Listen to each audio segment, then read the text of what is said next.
కొంచెం హెజిటేషన్స్ ఉంటుంది వీడియోలో రావాలంటే, రీల్స్ చేయాలంటే, కెమెరా ముందు రావాలంటే, సొసైటీ వాళ్ళు ఏమనుకుంటారు, ఏమంటారు అనేది ఆ ఫియర్ పోవాలంటే ఏం చేయాలి? ఈవెన్ నేను వీడియోస్ స్టార్ట్ చేయాలన్నప్పుడు కూడా I have a fear that మా ఫ్రెండ్స్ చూసి నన్ను జడ్జ్ చేస్తారేమో, ఏంది వీడియోస్ చేస్తున్నావు అంటారేమో, ఈ వీడియోస్ బాగాలేదని అంటారేమో, ఇలాంటి లాట్ ఆఫ్ క్వశ్చన్స్ ఉంటాయి.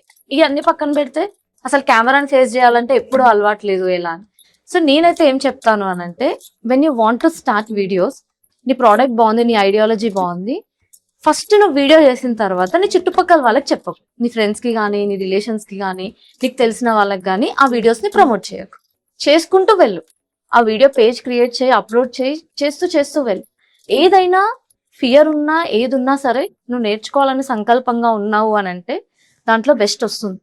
1 డేలో రాకపోవచ్చు, 2 days లో రాకపోవచ్చు, 1 month లో వస్తుంది, 2 months లో వస్తుంది. So keep efforts. ఈ చుట్టుపక్కల వాళ్ళు ఏమనుకుంటున్నారు అన్నది మర్చిపో. కానీ వీడియోస్ చేస్తే ఎట్లయినా తెలుస్తుంది కదా అని అంటే డోంట్ ప్రమోట్. నువ్వు స్టేటస్ పెట్టకుండా ఎవరికి తెలియదు. Instagram will push to your own target audience. So start doing and start promoting, but don't promote to your friends, your relatives, నీకు తెలిసిన వాళ్ళకి.